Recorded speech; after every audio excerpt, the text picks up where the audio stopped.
Hello students, आज की class में हम पढ़ने वाले हैं मैटर एंड इट्स कॉम्पोजिशन। कि मैटर क्या होता है और मैटर के कॉम्पोजिशंस क्या होते हैं, मैटर के कितने टाइप्स होते हैं, यानी कि स्टेट्स ऑफ मैटर क्या होता है। फर्स्ट ऑफ ऑल हम देख रहे हैं मैटर क्या होता है। मैटर कोई भी चीज, anything that occupies space and has mass। कोई भी चीज जो स्पेस ऑक्यूपाई करे और जिसके पास मास हो वो हमारे पास मैटर कहलाती है। यानी कि जैसे अगर मैं हूं, आप हो, टेबल है, चेयर है, ये सारी चीजें मैटर है बिकॉज इस पूरे यूनिवर्स में we have occupied some space और हमारे पास कुछ मास है। बट अगर जैसे हम बात करें फीलिंग्स की, इमोशन की, थॉट्स की, तो वो हमारे पास मैटर नहीं होते हैं।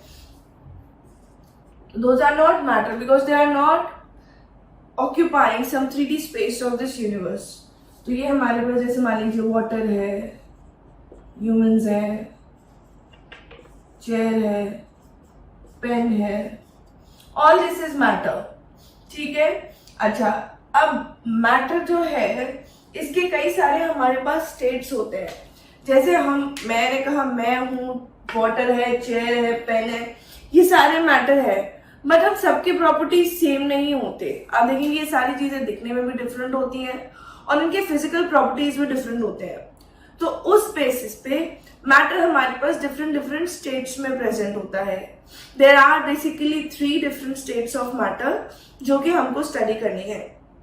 And before studying those 3 states of matter, हम थोड़ा सा एक टॉपिक है काइनेटिक थ्योरी ऑफ मैटर, यानी कि काइनेटिक थ्योरी यानी कि काइनेटिक एनर्जी टाइप से हम मैटर को थोड़ा डिफाइन करने की कोशिश करते हैं।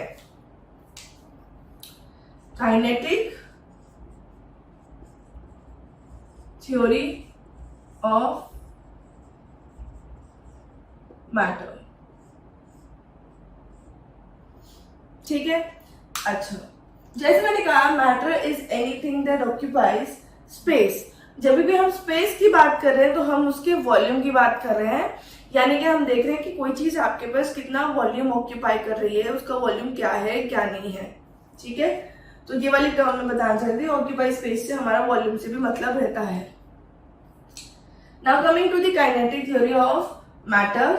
मैटर बेसिकली हमारे पास बहुत छोटे छोटे पार्टिकल्स का बना होता है विच आर कॉल्ड मॉलिक्यूल्स, या फिर हम उन्हें कह सकते हैं एटम्स या आयंस।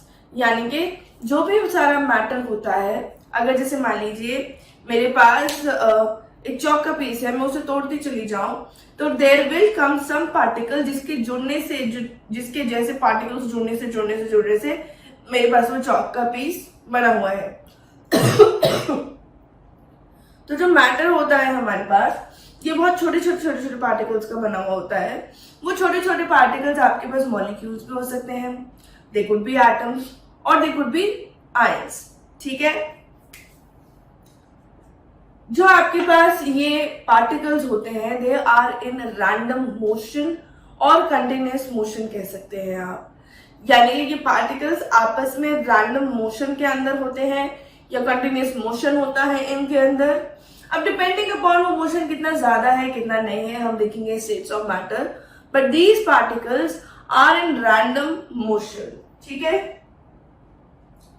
तीसरी चीज, ये जो पार्टिकल्स है हमारे पास, ये पार्टिकल्स आपस में इनके बीच में फोर्सेस लगती है अट्रैक्शन की। ये जो पार्टिकल्स हैं हमारे पास मैटर के, इन पार्टिकल्स के बीच में कुछ फोर्सेस ऑफ अट्रैक्शन होते हैं। अगर वो forces of attraction same type of particle के बीच में होते हैं तो वो कोहेसिव फोर्सेस कहलाते हैं। अगर ये forces of attraction different type of particle के बीच में होते हैं तो ये अधेसिव फोर्सेस कहलाते हैं। ठीक है। Forces of attraction between same type is cohesive. Forces of attraction between different type is called adhesive force.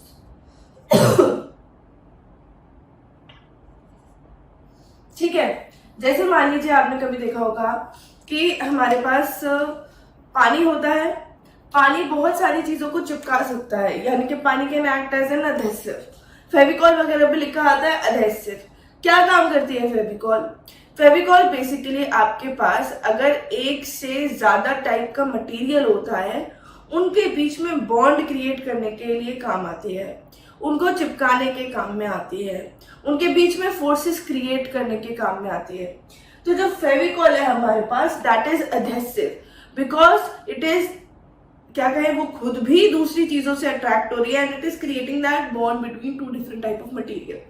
तो वो फेविकॉल जैसी है, वो दूसरी चीज पे चिपक जा रही है, तो उसके और दूसरे टाइप के पार्टिकल के बीच में आपके पास फोर्सेस ऑफ अट्रैक्शन क्रिएट हो रहे हैं and those forces are adhesive. अब जैसे मान लीजिए आपके पास मरकरी है। मरकरी एक ऐसा सब्सटेंस है जो कि बहुत ज्यादा शाय होता है। अगर आपके पास कोई बॉटल में थोड़ा सा मरकरी वर्करी है, आप उसे एक जगह पे अगर गेर दें तो वो गेरने के बाद फैलेगा नहीं, वो फैलने के बजाय सिकुड़ जाएगा। जैसे मान लीजिए एक टेबल टॉप है, इसमें आपने थोड़े से मरकरी के ड्रॉपलेट्स डाले, तो ये मरकरी के ड्रॉपलेट्स बजाय ऐसे फैलने के, ये आपस में सिकुड़ जाएंगे, ऐसा कुछ बबल सा बना लेंगे ये ऊपर, यही दोनों मिला के ये बन जाएगा। ठीक है, ये इसलिए होता है क्योंकि मरकरी के अंदर कोहेसिव फोर्सेस बहुत ज्यादा होते हैं। तो मरकरी जो है हमारे पास, क्योंकि इसके अंदर कोहेसिव फोर्सेस बहुत ज्यादा होते हैं, मरकरी आपके पास पूरा कंबाइंड फॉर्म में रहने की ज्यादा कोशिश करता है compare to the adhesive forces that exist between the water and Fevicol वगैरह। तो मरकरी के पार्टिकल्स आपस में साथ में रहना चाहते हैं, दे आर वेरी शाय, तो वो कोहेसिव फोर्सेस इसके अंदर बहुत ज्यादा है। तो आप एग्जाम्पल में लिख सकते हैं कि कोहेसिव फोर्सेस आपके पास होती हैं जैसे मरकरी के अंदर, adhesive फोर्सेस होते हैं जैसे वाटर या फिर फेविकॉल के अंदर। ठीक है, नाउ दीज पार्टिकल्स, ये जो पार्टिकल्स होते हैं, मैंने कहा ये रैंडम मोशन में है and when anything is in motion it has some kinetic energy. ठीक है, तो काइनेटिक एनर्जी है इनके पास, बट अगर आप टेम्परेचर इंक्रीज कर देंगे तो काइनेटिक एनर्जी वो बढ़ जाएगी, अगर आप टेम्परेचर डिक्रीज कर देंगे तो काइनेटिक एनर्जी डिक्रीज कर जाएगी। तो काइनेटिक एनर्जी जो होती है पार्टिकल्स की, that is directly proportional to temperature. Temperature बढ़ने से पार्टिकल्स की काइनेटिक एनर्जी इंक्रीज करती है, टेम्परेचर डिक्रीज करने से पार्टिकल्स की काइनेटिक एनर्जी डिक्रीज करती है। ठीक है, this is a main point two remember, please remember this, कि टेम्परेचर इंक्रीज करने से पार्टिकल्स की काइनेटिक एनर्जी इंक्रीज करती है, टेम्परेचर डिक्रीज करने से पार्टिकल्स की काइनेटिक एनर्जी डिक्रीज करती है। जब आपके पास पार्टिकल्स रैंडम मोशन में होते हैं तो वो पार्टिकल्स क्या करते हैं, आपस में कोलाइड करते हैं, वो सरफेस से भी कोलाइड करते हैं जिसके अंदर वो मैटर प्रेजेंट है। ठीक है, so there are, if there is random motion, there are continuous collisions between the particles and the vessel. फिर हमारे पास पॉइंट है कि अगर आपके पास दो जो पार्टिकल है, मान लीजिए किसी मैटर के दो पार्टिकल्स है, इनके बीच में स्पेस इंक्रीज होगा। If the space between these two particles is increased, अगर इनके बीच का स्पेस इंक्रीज किया जाएगा तो इनका फोर्स ऑफ अट्रैक्शन कम हो जाएगा, very obvious. So if the forces of attraction are decrease, the distance will increase, या फिर vice versa, if the distance is increasing the forces of attraction will be decreasing. ठीक है, these are some points on which the theory of matter is based. So this is kinetic theory of matter. ये कुछ points हैं, जैसे जैसे मैंने बोले हैं आपको कॉपी के अंदर लिखने हैं। अगर आपने नहीं लिखे हैं तो आप वीडियो को रिवाइंड कर सकते हैं थोड़ा सा और इन सब पॉइंट्स को कॉपी के अंदर लिख लीजिएगा। Please try to make proper notes. अब हम इसी के बेसिस पे क्या डिफरेंसेस होते हैं मैटर के अंदर हम स्टेट्स ऑफ मैटर पढ़ने वाले हैं।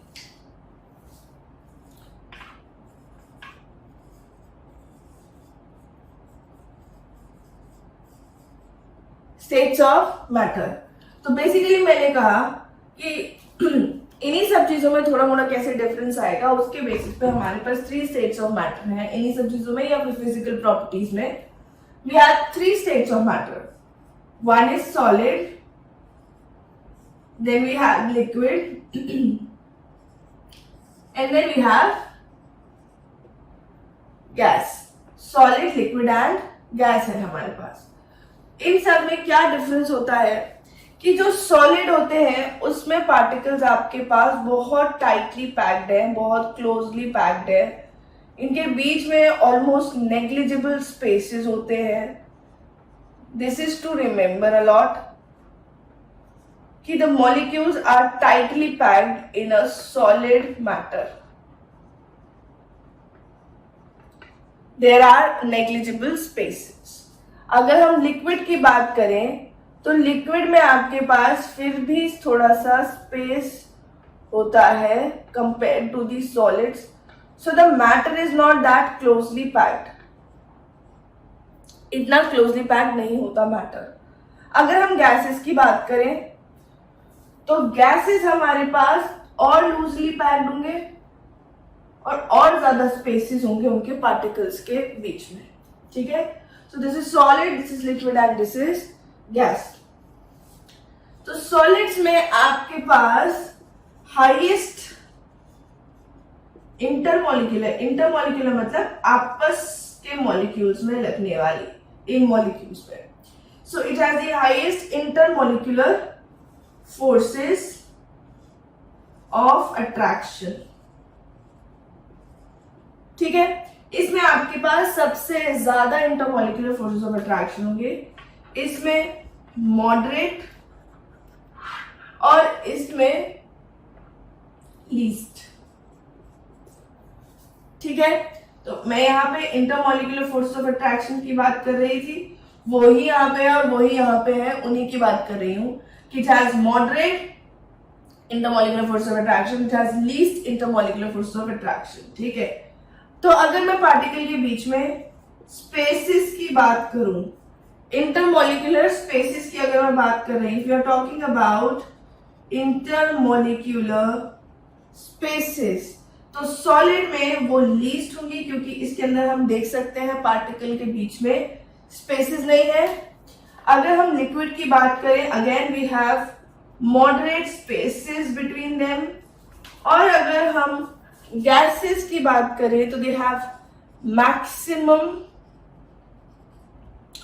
Intermolecular spaces between the particles. ठीक है, अगर मान लीजिए मैं शेप की बात करूं, if I am talking about shape, तो शेप जो है मेरे पास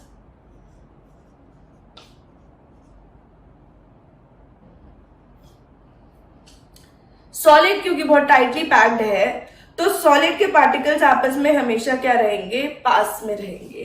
ठीक है, तो वो जैसा स्पेस ऑक्यूपाई कर रहे हैं वैसा ही स्पेस ऑक्यूपाई करेंगे, तो इनका शेप हमारे पास फिक्स्ड होता है। We have fixed shape for solid.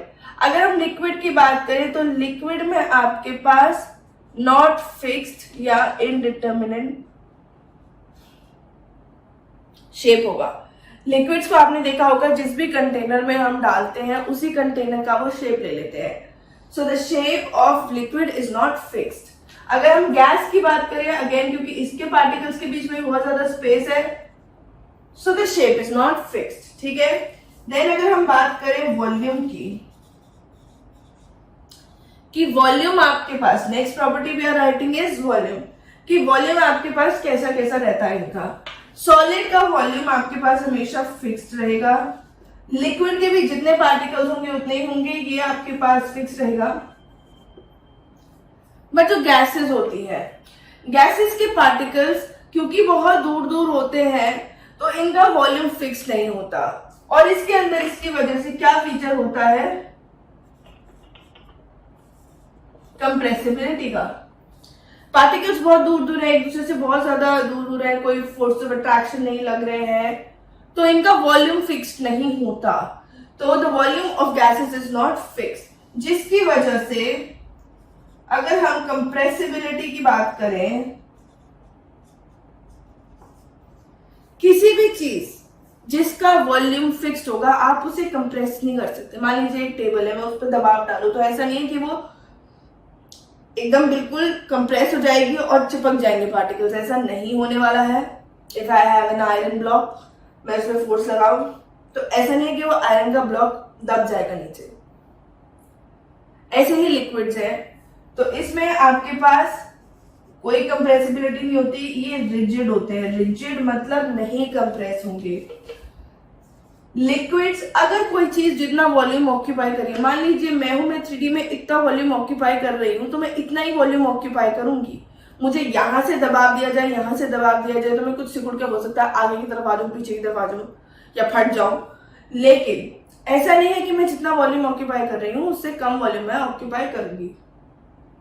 तो if the volume is fixed, if the volume is fixed, जैसे इनका फिक्स्ड है, तो ये कंप्रेस नहीं हो सकते, तो they will have negligible compressibility.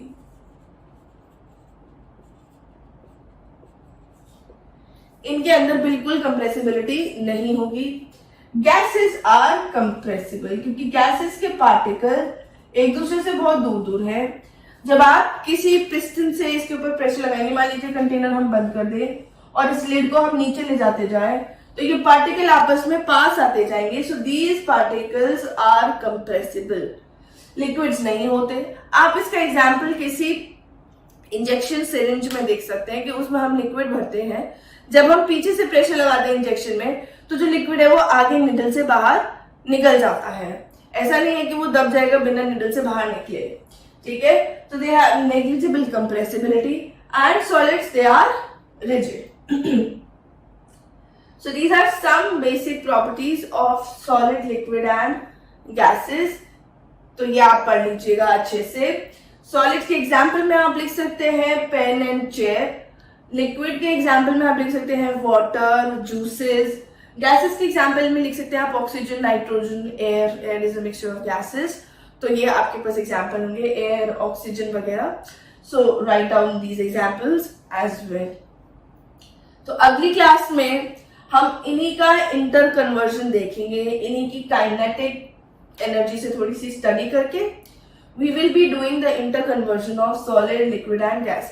यानी कि ये ही जो मैटर है आपके पास एक स्टेट से दूसरे स्टेट में किस तरीके से कन्वर्ट किया जाएगा।